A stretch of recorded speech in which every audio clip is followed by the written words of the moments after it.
Hello guys and welcome back to yet another video. Today we're going to be taking a look at a $100 Core i7 MacBook Pro that I got off of eBay.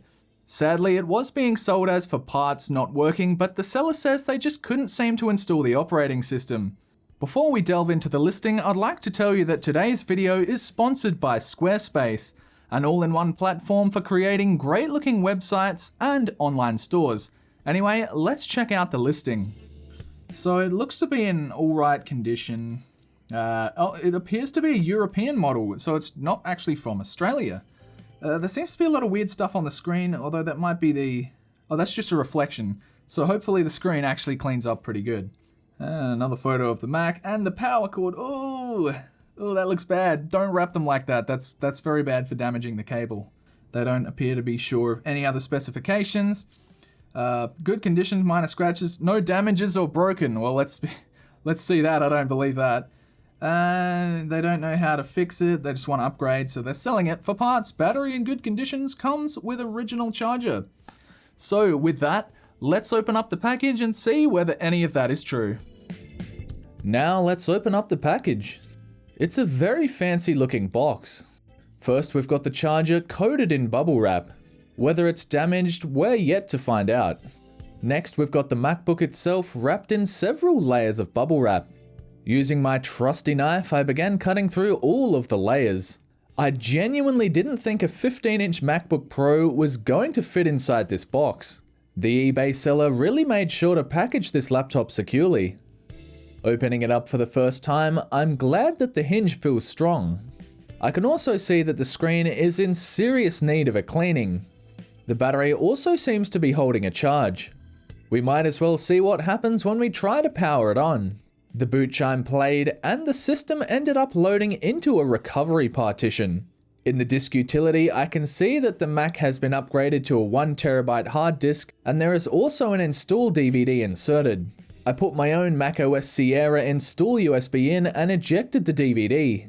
To test if the system actually works, I wiped the 1TB hard disk and began the fresh install. Sometime later, it was up and running, although there were weird green artifacts on the side of the display. Sadly, not everything is going right. There appeared to be weird graphical artifacts on the screen. On the plus side, it's got 8GB of RAM already installed and seemingly excellent battery health. Although this model is notorious for having graphics problems, and I'm really hoping it's just a simple fix. Maybe the display connector's not properly inserted, we'll have to find out. I did also notice that pressing down on the chassis makes the glitches disappear. Checking the battery health using coconut battery reveals that it has been replaced and currently has 100% health. I'm really curious to see what on earth is inside this laptop now. The screws on the back of the laptop are quite loose, requiring very little effort to unscrew. So inside there are many missing screws, and there's also one extra antenna wire for some reason, and the camera connector cable is also way too short. It nearly appears as if this is from a different model.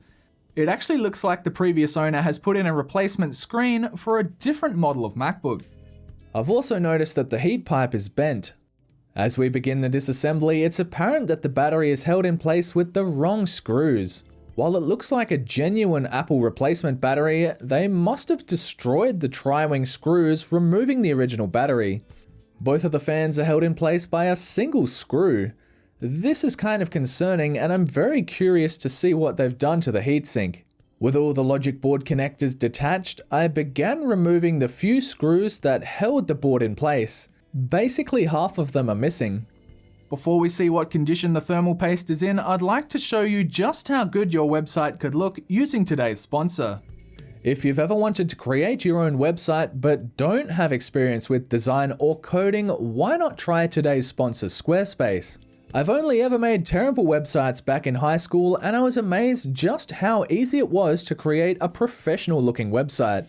If you've ever wanted to get your foot in the door with e-commerce, Squarespace also offers you templates, secure payments, and merchandising features for the products you'd like to sell online.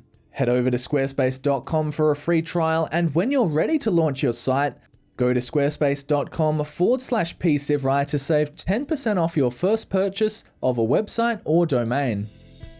It's pretty obvious that there's a ton of thermal paste on here. It's pretty fresh, so I assume it was done when the screen was replaced. Now begins the journey to wipe it all off and start again. Without applying too much force, it was hard to get the thermal paste out from between the little capacitors on the CPU as well as the GPU.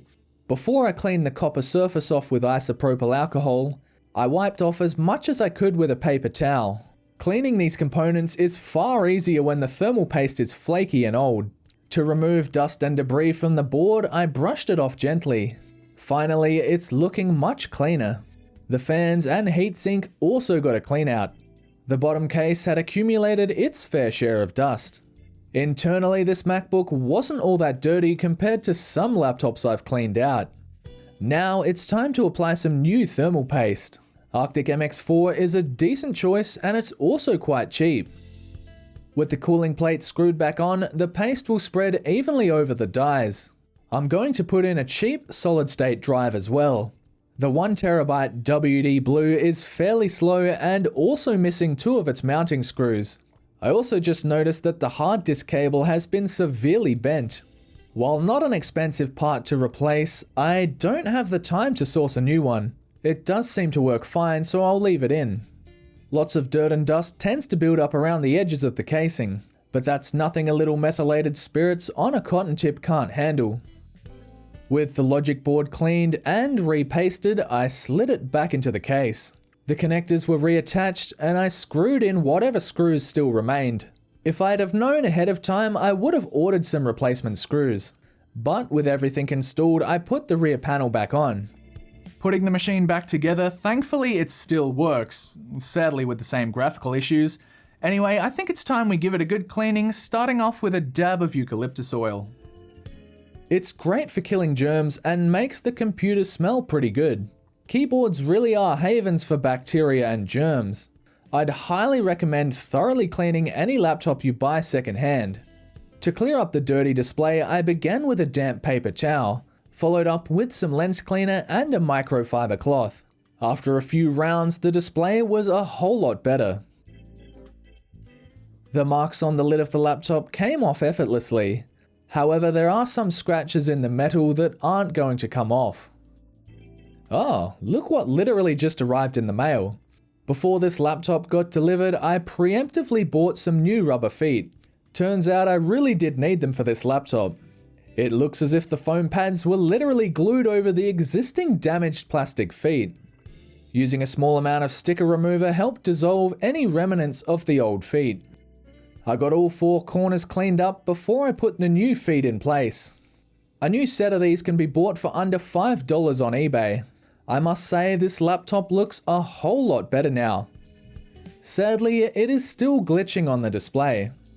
Since the GPU outputs fine to an external monitor, I think it's safe to say that the graphics chip seems to be fine.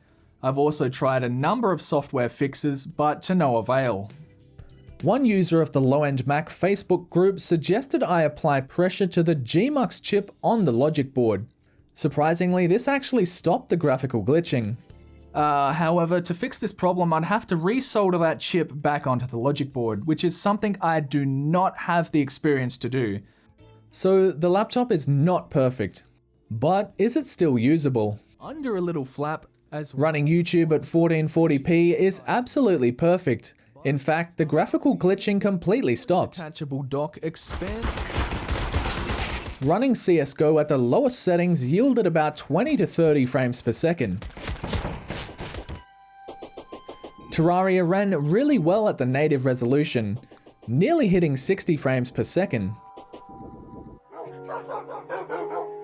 With the render distance set to 8, Minecraft hit well over 100 frames per second.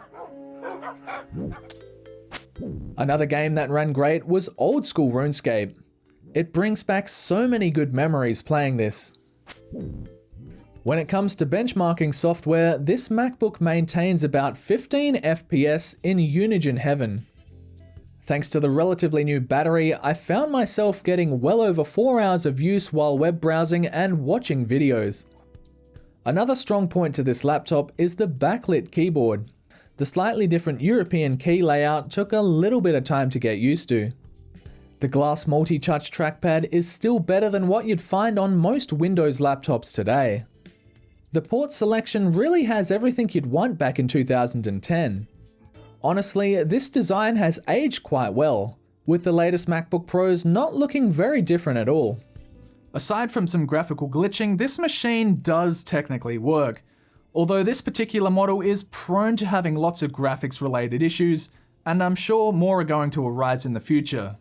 I probably wouldn't recommend buying one of these models if you're not familiar with micro soldering or component level repair. Another thing is, these things run really hot. Even with the fans absolutely maxed out at 6000 RPM, the CPU reached 97.4 degrees Celsius, which is close to boiling point. Well, for $100, I definitely took a gamble, and the seller's description is definitely not accurate. Sadly, you don't always get a winner, but I'll tell you what, the next MacBook video we're looking at, things did not go right at all. But until then, I hope you've enjoyed this video, and I've got a few other different ones coming up real soon. Anyway, thank you very much for watching. If you've liked this video, feel free to leave a like, and if you want to see more, definitely consider subscribing. I'll see you in the next video.